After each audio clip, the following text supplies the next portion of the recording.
Live from downtown Detroit, Local 4 News First at 4 starts now. First at 4, we are getting to hear from Oxford parents for the first time about a new report on security in their schools. The 179-page guidepost report released this week details how the district could improve security in the wake of the 2021 shooting that killed 4 students. The report found Oxford schools were still not checking backpacks when students are in crisis. Also found officials only asked about troubled students' access to guns half of the time. This afternoon, the parent group Oxford for Change held a discussion on Zoom, saying they're disappointed mistakes are still being made. We need a trust to be regained between the school board and the community. And at this point in time, I'm just not sure how we get there, because there's been so many opportunities to slowly rebuild that trust. And it's clearly lacking. Guidepost is holding the second of 3 meetings right now to go over the report with the community. A second report on the shooting itself and how it was handled by school officials is due in June. A high school student is arrested for making a threat to his school in Dearborn. Prosecutors say the 15-year-old boy made a threat against Fordson High School last week. They are not revealing what was in the threat. The school was locked down during the investigation. The boy is charged with intentional threat to commit an act of violence. He went before a judge this week and is set to be back in court later this month. So we're watching those developments out of Lansing right now, where Michigan is set to adopt stricter laws against using your cell phone in your car. The state Senate passed hands-free driving bills yesterday, following a vote in the House last month. Texting while driving is already illegal in Michigan, but these bills take things a step further. You won't be able to make a phone call, read a text message, or take a video if you can't do it without the use of your hands. The bills have been sent back to the House, which is expected to approve them as early as today. Governor Whitmer says she intends to sign them. They could take effect on June 30th. Excitement building right now in Detroit over the Lions, and today we learned the season will get off to really an incredible start. Lions will be playing the reigning Super Bowl champion Kansas City Chiefs in the NFL season opener. It will be nationally televised on Thursday, September 7th, right here on Local 4. We do have much more on the rest of the schedule right now on our homepage at clickondetroit.com. Check it out. But we're not talking fall right now. We're going to talk summer. So if you haven't gotten outside today, we strongly encourage you to do it. It is a beautiful Thursday in Metro Detroit, but of course it won't be like this for long. Forewarned meteorologist Kim Adams here with the changes. It feels like it should be Friday. Am I the only one? It feels like, yes, we all have Friday-itis. It's so beautiful outside. Feels like summer. We've got 81 in the city of Detroit, upper 70s in Pontiac and Metro. Ann Arbor's at 78, 79 in Howell. It's a good 6 degrees warmer right now than it was the same time yesterday at Metro, and 8 degrees warmer down in Monroe. Widen the view, and there's more heat out there down to our south. It's 84 right now in Chicago, but 81 in Columbus, upper 70s in Indianapolis, and 77 over in Pittsburgh. Our temperatures tomorrow go back up into the upper 70s, but notice we bring in the clouds and also a little bit of rain later on in the day. And there's a change to the weekend forecast. We'll talk about that coming up. All right. Thank you very much, Kim. A humanitarian crisis is unfolding at the southern border. Officials expect things to only get worse when the clock strikes midnight, and that is when Title 42 expires.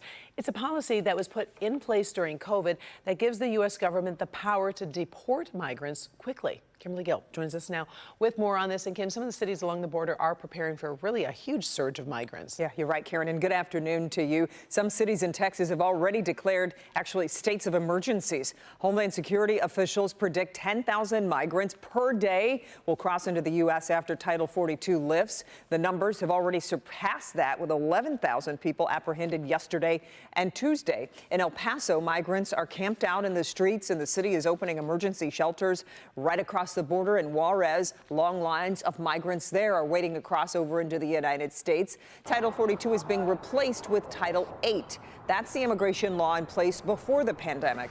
Migrants will be once again allowed to apply for legal pathways to enter the U.S. While they wait, they will either be removed from the country, detained, or released into the U.S. The Biden administration is warning of tougher consequences for people who cross illegally, while the mayor of El Paso is trying to make sure safety is a top priority. If anyone arrives at our southern border after midnight tonight, they will be presumed ineligible for asylum and subject to steeper consequences for unlawful entry, including a minimum 5-year ban on re-entry and potential criminal prosecution. We want to be able to find a solution to how do we take care of the human person, because they are human beings. Hundreds of U.S. troops are now stationed along the southern border, and the Texas National Guard is upping its presence in certain areas. We'll, of course, be keeping an eye on things when Title 42 ends, and that'll be in less than about 8 hours. And then Congress, I understand, meantime, is taking up border security as well. They absolutely are. The House is voting on a Republican bill that would restart construction of that border wall. It would also increase funding for border agents and put restrictions on asylum seekers, but it's not going to pass because of the Democratic-controlled Senate. White House has already said that they will veto it. We'll have much on this story when you join us for Local 4 News at 5. Always appreciate it. Thanks, Sure. Kim. All right, well, this is all happening as the COVID public health emergency expires today. It has been renewed 13 times since January of 2020. The end of the emergency means the CDC will scale back efforts to track the virus. Those free COVID tests and treatments may now cost money depending on your insurance. It comes as weekly cases and hospitalizations are down drastically from previous years. Now, to the unique Best in Show winner. You heard of German Shepherds, Labradors, Retrievers, Golden Doodles. But have you ever heard of a PBGV? Probably not, but the rare breed took top honors at the Westminster Dog Show this week. Paula Tubman traveled to Rochester, where she found a local owner of the breed. Hey, Paula. Yeah, hi, Karen. Hi, everybody. You know what? This is a French hunting dog, and so there are probably any number of ways to pronounce the Petite Basset Griffon Vendine.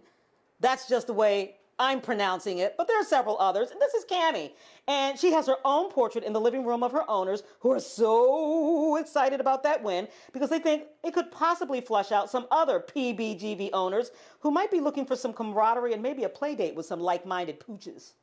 It's Buddy Holly. The Petite Basset Griffon Vendine, PBVG for short. PBGV, peanut butter grapevine. The Marcys of Rochester were kind of side-eyeing the dog show. I saw that the PBGV won the hound group, and we were just like elated. But when they realized this breed took Best in Show by a PBGV named Buddy Holly. Shocking. The PBGV has never won Best of Show Westminster, or I'm not even sure any Best of Shows.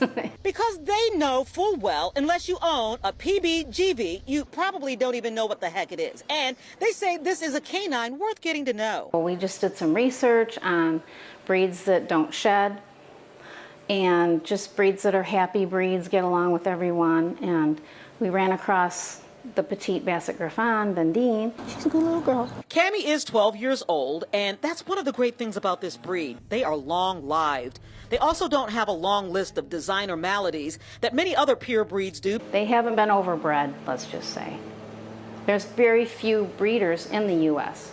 In fact, you can't even buy one in Michigan. We got her in Washington State when we lived out west. They don't shed, they are lovable, loyal, totally chill, super friendly, but mostly adaptable. She's had to adapt many, many times. We've moved 13 times in our 25 years. So Buddy Holly's win is quite the feather in the cap for Camaro Plush Bottom Marcy, Cammie for short. But while the name of the breed, Petite Basset Griffon Vendine, sounds a little hoity-toity, this breed is anything but. They're literally called the happy breed, so they're always happy. And the Marcys would love to know if there are any other PBGVs out there so they can connect, bask in a little reflective glow, but celebrate the big achievement of this little dog. Few ever even knew about 2 days ago. There might be more in Michigan, but we haven't really met up, but I'd love to. This is a call. This is a call out. Let's all get together. You know, the few times they've actually met other owners, very few times they've met other owners, they become fast friends. Again, because this is such a rare breed. There are 4 different kinds, by the way. This is the petite version, and if you're looking for one, the closest I found a breeder was Indiana or Wisconsin. They run about $1,200 to $1,600. The PBGV, Petite Basset Griffon Vendine. Karen, say that 3 times fast. You know, my producer told me you were going to try to get me to say that on the air, and you know I was going to slaughter that. You know. You're trying to get me. It's such a great dog, so happy. I can see a cool follow-up, you know, if you can get some of these dogs together, if we have some more in Michigan, right? Listen, I'm there for it. I'm there for it with a martini, for sure. Ooh, I might be there too. All right, thanks, Then Paula. you're there for it, right? There you go. You know me too. All right, thanks, Paula. By the way, if you bought a Peloton during the pandemic, a heads up, millions of bikes are being recalled. What could happen while you are on the bike that has already injured more than a dozen people? Also, we're covering your community. My crews were intentionally setting fires at several neighborhood parks today. And more than 20 years after Natalie Holloway was last seen on a trip to Aruba, the suspect in her disappearance is headed to the U.S. to stand trial. What Jordan Vandersloot is accused of doing to Holloway's family that now has him facing charges.